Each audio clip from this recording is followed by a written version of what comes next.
Dearborn Heights residents. This is Mayor Bazzi. We're doing a chief chat today with Chief Brogan from the Fire Department. Welcome, Chief Brogan. Thank you, Mayor. So I know there's few topics, before the holidays, but in the summer, we had some pretty good, successful events. We had the chili cook-off and also the open house. Yeah. So those were a couple of really, really good events, and they were both really well attended. So it's always nice to, whenever we can interact with the public, it's always a great event. And the open house, Fire Marshal Max Mitz organizes all that every year. And that's just it's a great opportunity to have the public come out, and it's great for kids too, but even adults to come and see all the different things the fire department offers.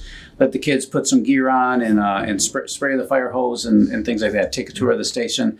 We also had someone in that was doing fingerprinting and helping to create an identification kit for the kids in the neighborhood too. So that way, if anything, God forbid, ever happens and they need up-to-date information, they had a little piece of information they could take with them that had up-to-date pictures and fingerprints and everything to find a lost kid. So, and you also raised fund. There was a fundraiser also for an entity. Would you like to? Yeah. So that was we presented a check from the chili cook-off, and we actually raised $20,000 this year. Wow. So we presented the Great Lakes Burn Camp a check for $20,000, and that was a huge event. And again, that wouldn't be possible without the support of all the citizens that showed up to that, and of course Chief Hart didn't win the chili, and there was no police fire thing going on there. No, we had a great time. It was good to see everyone, good to get everyone together, everyone in the community, and just a fun summertime day. And we really lucked out with the weather yet again. We were hoping for it to be a little cooler. That's why we moved it to September. But we had another day in 80 degrees or something like that to have our chili. But we had a really good time. So it was a lot of fun. Yeah, it was an amazing event. There are a lot of great chilies over there. It was amazing. You guys always put out the best events. Also, the Fire Ops 101, that was an amazing event. Yeah. And I think the residents, and I know people ask me questions about it, so would you like to talk about it? So the Fire Ops 101 is something that's put on by the union to help educate all of our elected officials and various people throughout the city on what the firefighters do. Because it's one thing to see, like you approve the funds to purchase A, B, or C piece of equipment, but then to actually see what it's for and why we need it. And when we talk about needing 16 firefighters on a house fire, when you're actually there pulling hose and seeing you need 3 people to pull a hose line and advance it through a house and to do a search. That's just the interior team. Then you have all of the exterior operations that are going on as well. And so just to kind of put all that into place where you get an opportunity to kind of see it and feel it and know what we're talking about, it's just a great educational event. And we did something new this year, and that was the rappelling out the third story window. And you did a great job going out that window. It's an unnatural step to be that high up and step out the window and then just rely on the rope and everything else to come out. And so it was that was a new one that and everyone did great. Yeah, that was quite. I know that you've done things similar to that in the Marines, but this was a brand new event for most of the people that were trying that one. So it was but I think we all just had a great time at it. It was really fun. It was, and you know what? I'm so grateful for the firefighters that actually. Not just the ones that put the event on, but the ones that showed up on their own time. Yeah. So this didn't cost the city anything, but these guys to come in and just educate the elected officials. And I know some the members or some elected officials, they were very sore the next 2 days. So it was a great event. I enjoyed it. Well, good. Yeah, I'm glad you had a lot of fun, and it's true. And I've said it many times. Our firefighters, they show up time and time again at all these different events, and so, certain ones you get paid, other ones it's just volunteer, and regardless, they come in, and that was another volunteer time to come in where they can kind of show off, and this is the things that we do, and they have a great time. Chili cook-off, same thing. That's all 100% volunteer. So just a great group of firefighters, and they enjoy serving this city and the citizens of the city, and it's been just a great relationship. Yeah, it was amazing. I'm very grateful. Thank all of them from me. Yeah, certainly. Also, so November is we're in November, Thanksgiving just around the corner. Mm-hmm. Safety and fires, with cooking, you got turkey, you got people that do, they cook in their garage, especially with, deep frying turkeys. Right. I'd like to see what you can tell the residents Sure. about safety. Sure. So the deep frying of turkeys did get really popular over the past several years. And one thing for sure is to never do that in the garage, because I'm sure you could find videos where they go up in flames, especially if there's any moisture. The turkey's somewhat frozen still. It can create quite a violent reaction where you just see a big ball of fire go up, and obviously if that's inside the garage, your garage is going to be on fire.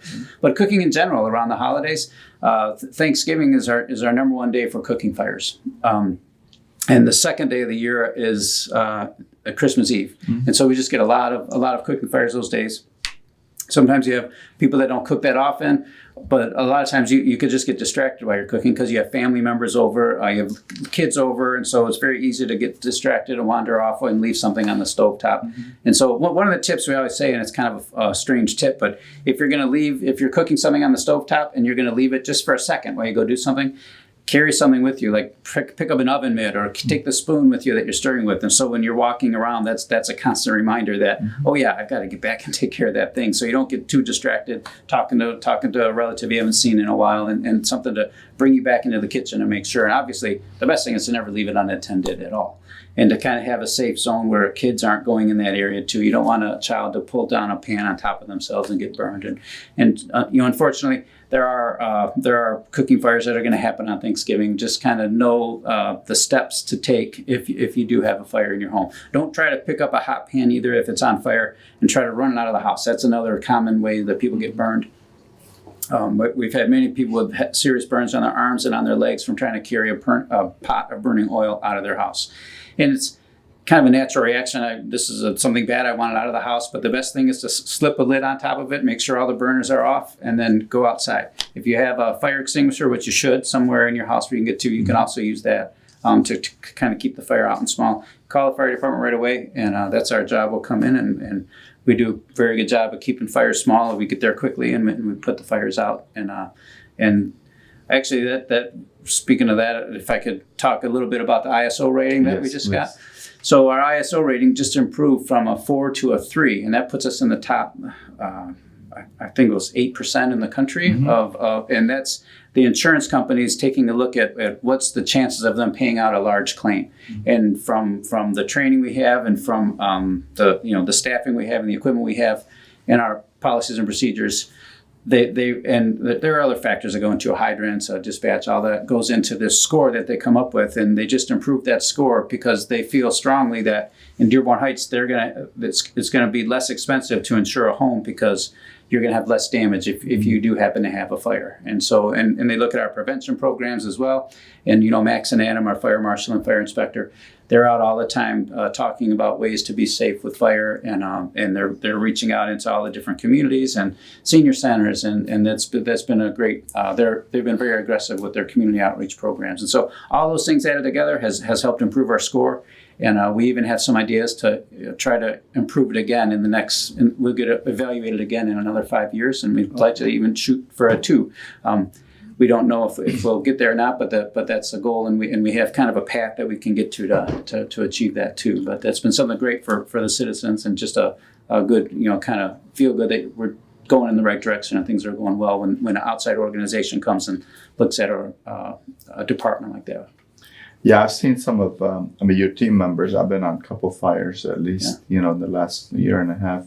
So I've seen how effective your team is. They just come in, and it doesn't surprise me that you guys, that we increased the ratings, but that's good news for the residents. Yeah, it's good. Yeah, and it's good. Like when we talk about we've had several fires at strip malls, and that's a good example where we've got there quick. We put the fire out, and the businesses on either side were open like within a week, within just a couple days. And in a fire like that, if it burns a little bit longer, you could lose that whole strip mall very easily. And so you lose all those businesses, and it's an eyesore on the road. And so, but instead it was just, we kept it to the single unit, and even that unit was back in business within 6 months or so, and the other businesses stayed intact and running. And that's very valuable to the community. And so it's something that we take a lot of pride in too, in getting there fast and putting out the fire quickly. That's amazing. So Chief, also with a lot of seniors, some of the concerns, with the fire alarms, in the house. I don't know if there's any programs, that we have, Yep. So when we have grants, and we're always seeking to gather smoke detectors. And when we get them, then we kind of keep a list of people that have requested that we come put them in. If they provide smoke detectors, then we will always come out and put it in for them and kind of do a little safety inspection of their home. And so we'll definitely come out to the seniors and make them feel a little bit safer. We had a large grant where we had a huge number of smoke detectors, and we hit a lot of homes at that time. And so we kind of got to the end of our list where we don't have many people asking for it anymore. But we still will take names if someone wants it. And then if we come across another means of getting some smoke detectors, then we'll come out and install them for them again. But yeah, that's and you know, when you're over 65, your chance of dying in a fire doubles, and when you're over 75, it triples. And when you're over 85, you have 4 times the chance of dying in a fire. It's just, you don't move as fast. You may not be aware of the fire as quickly. And so a smoke detector is the most important thing to keep you safe from fire. What about fire extinguishers in the house? Yeah. Fire extinguishers are a great thing to have, and they should be someplace where you can get to where you're not going to have to put yourself in more danger to get it. So think of where you might have a fire in your kitchen and where you be able to go get it quickly, but it's not going to be in a dangerous spot. So you can go grab it, and we can help train you if you don't know how to use it. But they're all pretty much the same. Where you're going to pull a pin, and then you're going to aim, squeeze, and sweep. That's the way to do it. And so you don't want to put it right on top of the fire and blast it where you might spray the grease out. You kind of stay a safe distance away and just kind of sweep back and forth, and that's how you put the fire out. Kind of smother the fire that way. Well, thank you. Thank you. Absolutely. This is very helpful. Education also for the residents. I know you guys do a lot, just to educate the residents, and you put a lot of material out there, to make sure the residents are aware of fire safety. So thank you, Chief. Is there anything else? Yeah, you know what? There is one more thing. As we come up to winter time, we're out checking all the fire hydrants right now to make sure they're not frozen and make sure that the hydrants are always safe to use. So we ask everyone to remember that if you do have a hydrant in front of your house, don't let it get buried in snow. You want to be sure you kind of dig out a little space around it so we all know where that hydrant's at. And no one's ever planning on having a fire, so it's easy to overlook that. But we have fires on a regular basis, and you want to be sure that those hydrants are available to us. And so if you have a hydrant, do your best to kind of maintain that space around and make sure it doesn't get plowed down. I do, because there's one right outside my house. Good. And Perfect. Also make sure don't park in front of a fire Absolutely. hydrant. Don't park in front of it either. Yeah, because I have seen fire departments, they'll grab an axe, they'll go right to the window and put the fire hose right to your car. Right. So, so don't do that. And the other option is to put it on top of the car, and that's not much better. You get damaged that way too. And so we're gonna get water to that fire somehow. So please don't block the hydrants. Well, thank you, Chief. I appreciate you joining us today, and it's very informative session with Chief Chad. Yeah. Thank you so much. Hope you have a wonderful holidays, Thanksgiving and also Christmas. Yeah, and same to you, Mayor. Thank you very much. Thank you, Chief.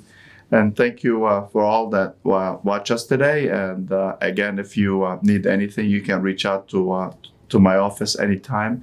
And if you need any information from the fire department, you can always call the fire department here. And they have wealth of knowledge on any topic that concerns fire safety. Thank you for joining us, and have a great day.